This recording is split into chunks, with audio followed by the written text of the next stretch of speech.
Y entramos ahora en la consideración del capítulo 20. En este capítulo encontramos la parábola de los obreros de la viña. Jesús da el cuarto y el quinto anuncio de su muerte venidera. La madre de Jacobo y Juan pide el puesto a la derecha y a la izquierda de Jesús para sus hijos.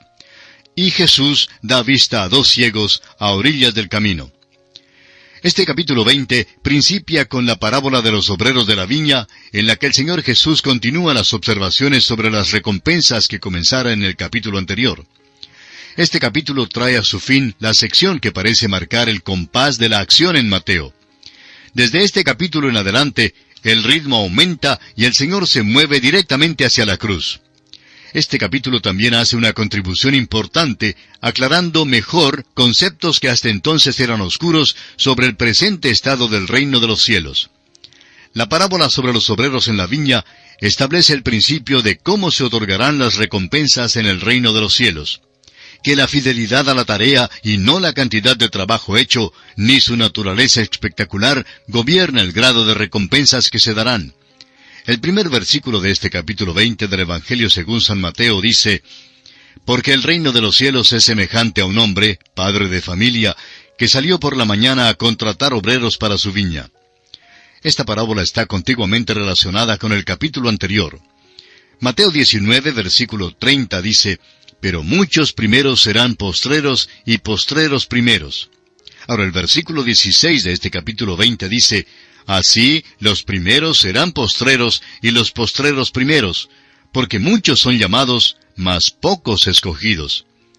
El último versículo del capítulo 19 y el versículo 16 de este capítulo 20 son semejantes, y ponen esta parábola entre paréntesis, la cual es como sigue. De este capítulo 20 de Mateo, leamos los versículos 2 hasta el 16. «Y habiendo convenido con los obreros en 1 denario al día, los envió a su viña.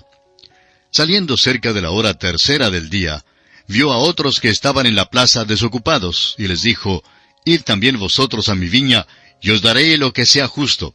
Y ellos fueron. Salió otra vez cerca de las horas sexta y novena, e hizo lo mismo. Y saliendo cerca de la hora 11, halló a otros que estaban desocupados, y les dijo: «¿Por qué estáis aquí todo el día desocupados?». Le dijeron: «Porque nadie nos ha contratado». Él les dijo: «Id también vosotros a la viña, y recibiréis lo que sea justo». Cuando llegó la noche, el señor de la viña dijo a su mayordomo: «Llama a los obreros y págales el jornal, comenzando desde los postreros hasta los primeros».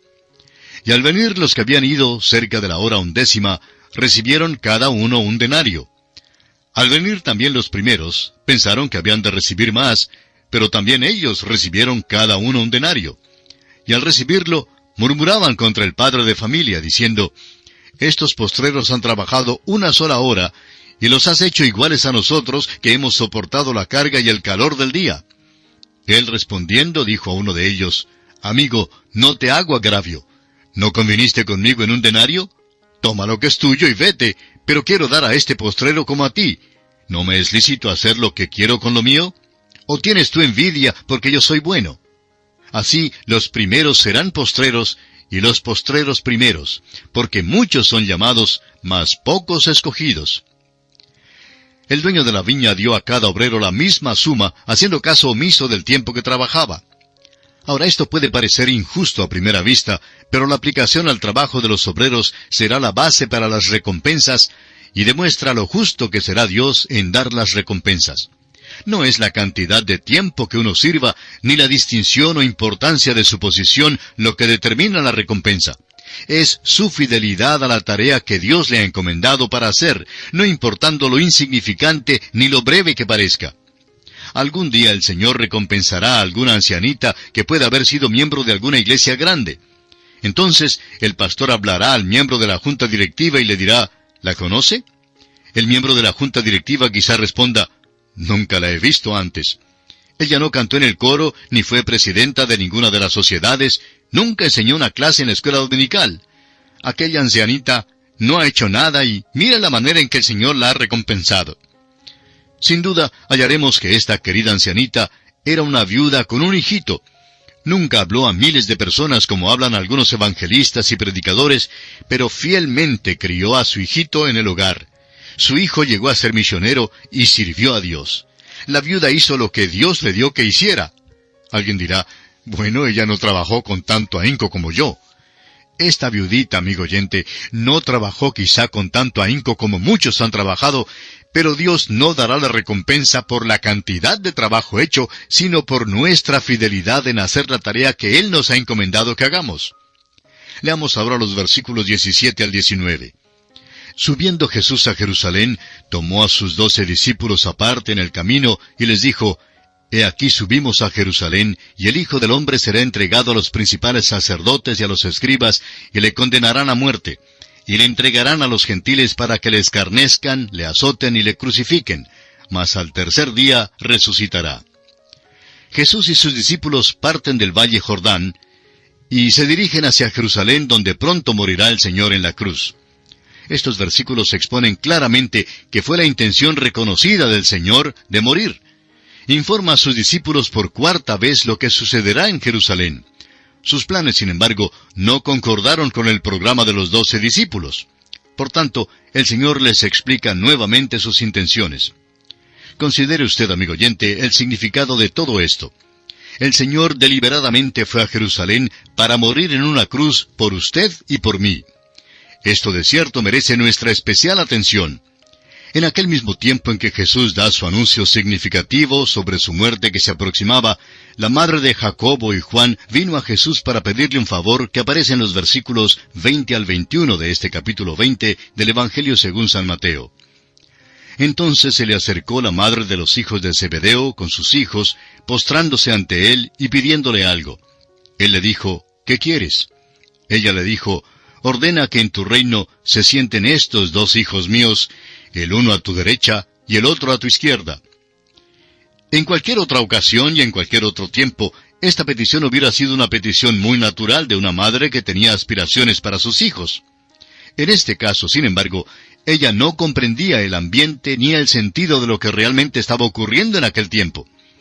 El Señor le contesta, y al leer la escritura siguiente, vamos a excluir una porción que no se encuentra en el griego original en nuestros mejores manuscritos.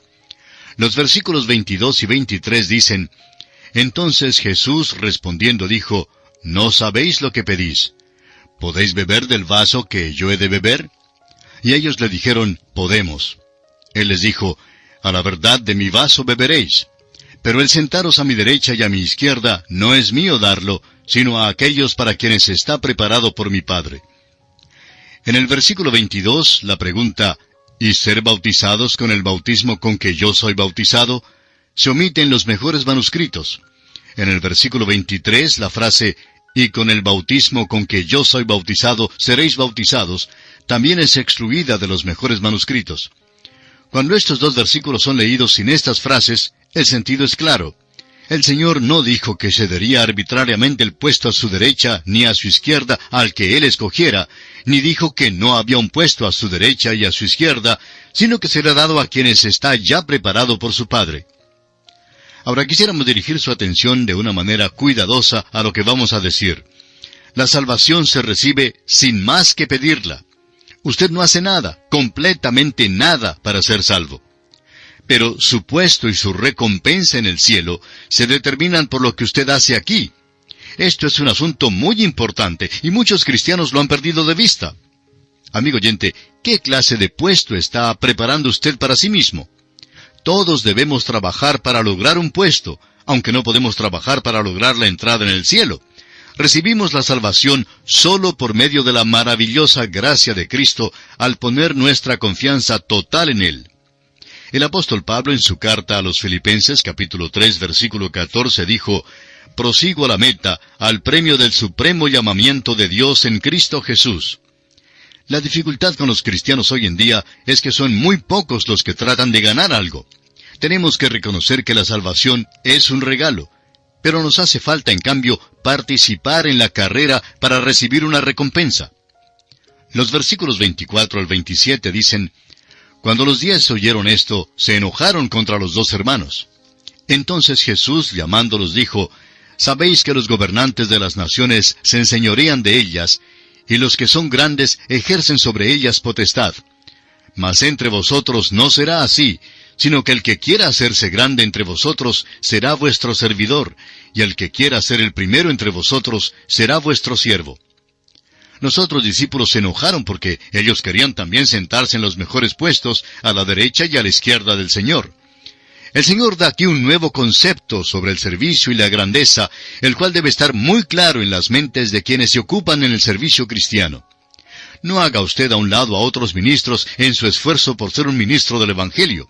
Si trata de llegar a ser oficial en la iglesia, no llegue a serlo a costa de otros. El camino a la grandeza y la manera de servir es buscando el puesto más bajo. Ahora el versículo 28 dice, como el Hijo del Hombre no vino para ser servido, sino para servir y para dar su vida en rescate por muchos. Bajo la sombra de los muros de Jerusalén, Jesús informa una vez más a los discípulos de la inminencia de la cruz. Este es un gran versículo y cada cristiano debe aprenderlo de memoria. Este versículo debe estar sembrado y tan arraigado en nuestra mente que cuando llegue la oportunidad para testificar, nos será posible contar exactamente la razón por la cual Jesucristo vino al mundo y cuál fue su misión. Leamos ahora el versículo 29 de este capítulo 20. Al salir ellos de Jericó, les seguía una gran multitud. Vemos aquí que Jesús y sus discípulos van desde Jericó hacia Jerusalén, que es la dirección opuesta a la que tomó el hombre que bajó desde Jerusalén a Jericó, aquel hombre que cayó entre ladrones. El Señor va desde Jericó a Jerusalén para morir crucificado entre dos ladrones. Muchas personas se preguntan, ¿por qué no se defendió Jesús ante sus jueces? Cuando fue a Jerusalén para morir, el Señor no se defendió porque tomó el lugar suyo y el lugar mío, amigo oyente, y nosotros somos los culpables de pecado. No hubo ninguna defensa y por eso mismo el Señor no habló en su juicio. Llevó Él nuestro pecado, sufrió nuestro castigo con el objeto de morir en nuestro lugar para que nosotros, usted y yo, amigo oyente, tengamos vida y vida eterna. Acéptele hoy en su corazón como su Salvador personal. Dios le ayude a hacerlo. Y de esta manera ponemos punto final al estudio de hoy. Dios mediante, en nuestro próximo programa, continuaremos con este capítulo 20 del Evangelio según San Mateo, y daremos comienzo al estudio del capítulo 21.